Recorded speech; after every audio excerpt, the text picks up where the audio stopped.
म्हणजे सेंदाड पिकल्यानंतर ते जसं मऊ होतं, ते जसं गोड होतं, त्याचा सुगंध जसा मधुर येतो, तसा माणूस बनला पाहिजे. आणि तो माणूस जर तुम्ही आम्ही सगळेजण बनलो तर जग सुखी होईल असं म्हटलं जातं.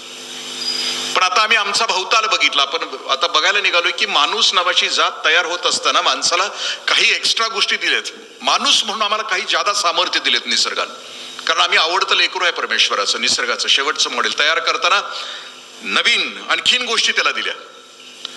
जुन्या मॉडेलपेक्षा नवीन मॉडेलमध्ये निसर्गानं काहीतरी देत असताना आणखी नवीन गोष्टी दिलेल्या आहेत. जसं की प्रायव्हेट कंपनीचा एखादा मालक सुद्धा आपल्या कंपनीतलं नवीन मॉडेल तयार करत असताना जुन्या मॉडेलपेक्षा नवीन मॉडेलमध्ये काहीतरी जादा फॅसिलिटीज देत असतो.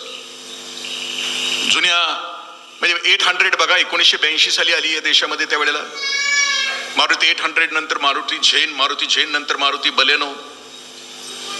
म्हणजे मारुतीची मॉडेल्स विकसित होत गेली. यासाठी मारुती कंपनीच्या मालकाला असं वाटलं की त्याच्या आतल्या ग्राहकाला समाधान मिळावं, संतृप्तता मिळावी. बजाज नावाचं मॉडेल होतं. बजाज कंपनीची आपली जुनी स्कूटर्स आठवत असतील, खट ती गिअरची. बजाज चेतक, बजाज विजय, बजाज प्रिया बजाज आठवत असतील जुन्या माणसांना. पण ती चालू करताना पहिल्यांदा सकाळी चालू करताना त्या स्कूटरला वाकडी करून चालू करावे लागायचे. आठवतंय का बघा. मग त्यावेळेला एक पीजे पुअर जोक त्यावेळेला मारला जायचा की बजाज कंपनीनं भविष्यामध्ये विमान किंवा रॉकेट काढलं तर ते सुद्धा चालू करताना वाकडं करूनच चालू करावं लागेल. पण ज्या कंपनीतून तुमचं माझं मॉडेल तयार झालं ती कंपनी खूप मोठी आहे.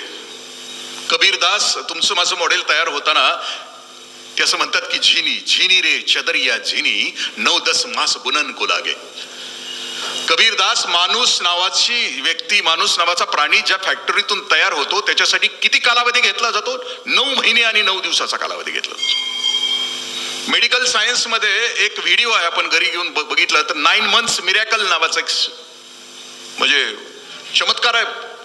माणसाचा जीव तयार होत असताना किंवा माणूस आईच्या गर्भात तयार होत असताना एक पुरुषाचं बीज स्त्रीच्या बीजामध्ये जाऊन पडतं. 2 पेशीतून हा माणूस तयार होतो. 65,000 कोट आपल्या शरीरामध्ये पेशी आहेत. 65,000 कोट पेशींचा हा माणूस नावाचा प्राणी तयार करतो.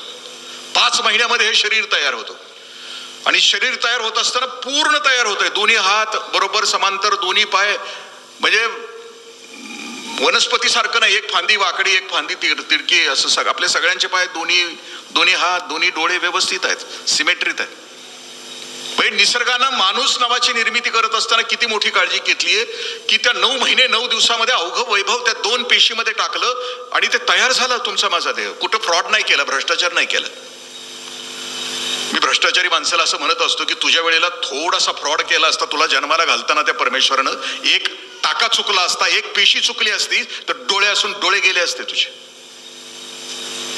तुला तयार करत असताना आता तू जो भ्रष्टाचार करतोयस, तुझ्या जन्माच्या वेळेला तुला गर्भात असताना त्या देवानं त्या निसर्गानं थोडा भ्रष्टाचार केला असता, जीभ असून तू मुका झाला असतास. करप्शन केलं नाही ना, मग तू काय आयुष्याचं करप्शन करतो? म्हणजे आम्हाला आमचं जीवन सवार होत असताना आम्हाला जे दिलंय, वैभवशाली दिलंय, जी संपत्ती आम्हाला दिलीये, ती संपत्ती किती अनमोल आहे. मी मगाशी म्हटलं की 80-90 वर्षाचं तर आयुष्य आहे. आणि 90 वर्ष हे ईर्ष्या करून मरतोय अखंड आयुष्यभर. ह्याच्याशी ईर्ष्या कर, त्याच्याशी ईर्ष्या कर, भावकी आणि गावकीत अख्खं आयुष्य. मग याला दुसरा कारणासाठी याला वेळच नाहीये. या नवीन मॉडेलला मग आणखी निसर्गानं माणसामध्ये आणि जनावरांमध्ये नेमका फरक कोणता केलाय? जनावरात आणि माणसात फरक कोणता? म्हणजे असं म्हटलं जातं की जनावराला 4च गोष्टी दिलेत. त्याला अन्नमय कोश, प्राणमय कोश आणि मनोमय कोश दिला. माणसानं निसर्गाला 5 कोश दिले. माणूस तयार करत असताना 2 कोश एक्स्ट्रा दिलेत. जनावरांमध्ये शरीर आहे, थोडंसं मन आहे, थोडीशी बुद्धी आहे. त्यातल्या त्यात बुद्धी आणि मन समजून घ्यायचं असलं, समजा गायीची बुद्धिमत्ता सगळ्यात चांगली, गायीची आणि हत्तीची सगळ्यात उत्कृष्ट बुद्धिमत्ता असते. म्हणजे समजा इथलं वासरू पोलिसला नेऊन सोडलं तर ते दुसऱ्या दिवशी बरोबर आपल्या आईजवळ येऊन थांबतंय. त्याला बरोबर आई सापडते. कितीही हजारोंच्या गायीचा कळप असला तर ते बरोबर आईच्या जवळ येत आहे. ज्ञानेश्वरीमध्ये खूप सुंदर ओवी आहे त्याची, कर्माबद्दलची ओवी आहे. माऊली असं म्हणतात की एखाद्या माणसानं कर्म केलं तर ते कर्म बरोबर त्याच माणसाच्या उरावर कसं बसतं की ती गोरस म्हणजे ते वासरू हजारो गायींच्या मध्ये आपल्या आईला कसं बरोबर शोधून काढतं, तसं आपण केलेलं दुष्कर्म किंवा सत्कर्म बरोबर आपल्याच उरावर येऊन बसतं असं माऊली म्हणतात. तसं जर हिटलर इडकून येऊन ठेवलं पलूसला तर येत नाही ती माघारी. तिथंच आईसारखी दिसणारी एखादी म्हस असली की तिच्या मागे जाते. म्हणजे गमतीनं असं म्हटलं जातं की गाईचं दूध पिणारा माणूस रस्त्यावरून जात असेल आणि मागून हॉर्न वाजवला तर ते बाजूला सरकते, त्याच्या लक्षात येते. पण जर म्हशीचं दूध पिलेलं असलं, हॉर्न वाजवला तर ते असं बघते आणि मगच बाजूला सरकते. हा बुद्धीचा प्रश्न आहे. ही गंमत विनोद आहे, पण माणूस नावाच्या प्राण्याला जास्त दिली, बुद्धिमत्ता जास्त दिली, त्याला आनंदमय कोश दिला आणि विज्ञानमय कोश दिला. म्हणजे जनावरांच्या मध्ये फक्त चारच क्रिया आहेत: आहार, निद्रा, भय आणि मैथून. जनावराला खायचं कळतं, झोपायचं कळतं, भीती. त्याला तुकोबराय म्हणतात की ती भोग येऊन ये. जनावर म्हणजे भोग भोगण्यासाठी आले, दुसरं काहीच नाही त्यांच्यामध्ये. पण माणसाला त्याच्यापेक्षा जास्त दिले, त्याला बुद्धी दिली. आहार, निद्रा, भय आणि मैथून. पण तरीही जनावर व्यवस्थित जगतंय. आहार त्याचा तोच आहे. म्हणजे जसं शरीर बनवलंय निसर्गानं तसाच तो आहार आहे. म्हणजे शाकाहारी प्राणी असेल तर शाकाहार करतंय, मांसाहारी असेल तर मांसाहार करतंय. आता आषाढी चालू आहे. आताच वीरभाऊचा माझा येताना विषय झाला. निभार आमच्या गावातली जी 10-12 जणांची टोळकी आहेत ना, आषाढी कुठं आहे त्याच्यावरच आहेत. सकाळ संध्याकाळ, सकाळ संध्याकाळ. जणू सराईसाठी जन्माला आले आहेत त्याच्यासाठी. म्हणजे जीवनाचा अर्थच नाही. उथळ किती जनावर सुद्धा त्याच्यापेक्षा चांगलं जगतं. म्हणजे मी बघतो की आहार जनावरांचा जो आहे, शाकाहारी मॉडेल तर शाकाहार खात आहे, मांसाहारी असेल तर मांसाहार खात आहे. शाकाहारी आणि मांसाहारी आहारामध्ये फरक, म्हणजे मॉडेलमध्ये फरक काय? शाकाहारी प्राण्याला घाम येतो, मांसाहारी प्राण्याला घाम येत नाही. ही वर्णन आपल्याला लागू पडतायत का बघा, म्हणजे लक्षात येईल म्हणजे आपण कोण आहोत. म्हणजे घाम येत असला तर आपण शाकाहारी, घाम येत नसलं तर कुत्र्याला घाम येतो का, वाघाला घाम येतो का? नाही. शाकाहारी प्राण्याचं नख असतात, शाकाहारी प्राण्याला नख नसतात, मांसाहारी प्राण्याला नख असतात. मांसाहारी प्राण्याला सुळे असतात, शाकाहारी प्राण्याला सुळे नसतात. मटणाचा प्रवास तोंडापासून बाहेर पडेपर्यंतचा प्रवास हा 72 तासाचा आहे. शिजलेल्या अन्नाचा 13 तासाचा आहे आणि कच्च्या अन्नाचा 8 तासाचा आहे. म्हणजे आज हाणलं चापून की ते परवा दिवशीच बाहेर पडतं.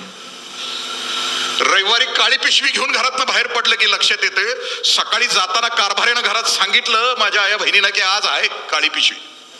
अख्खं घर पुलकित होतं. केवढा आनंद. बरं, हे आयुष्यात कुठल्याच लाईनला उभं राहिलं नाही.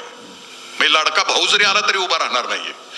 लाडकी बहीण आहे पण हे लाडका भाऊच्या लाईनला सुद्धा उभा राहणार नाही. पण रविवारच्या लाईनला काळी पिशवी घेऊन उभा आहे. आणि ह्याची चॉईस किती भारी आहे बघा ना. तिथं गेलं की त्याच्या पुढे म्हणते फर्रा दे, टर्किश टावेलचे तुकडं दे, पुंगळ्या दे, फुटकुळ्या दे, काळीज दे, कलेजा दे. भयंकर प्रेम. रविवारी घरात आणतोय म्हटलं तरी घर कोण म्हणते कांदा, दही कांदा करूया, दम बिर्याणी करूया. त्या भूगोल्यातला शेवटचा तुकडा संपेपर्यंत घराच्या बाहेर कोणी जात नाही, सारखं फिरत असतो.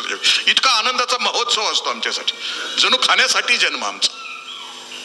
गेल्या वर्षी अधिक महिना होता श्रावणाला जोडून, त्या ज्योतिषांना रोज फोन जात होते की चालतंय का, अधिकात चालतंय का, आखाड्यात चालतंय. मी खूप गमतीने सांगत असतो की मी पण खाल्लंय. मी 21-22 वर्षापर्यंत मी खाल्लंय, सगळ्याच खाल्लंय. आता कुत्र्याचं खात नाही म्हणून नाही खाल्लेलं.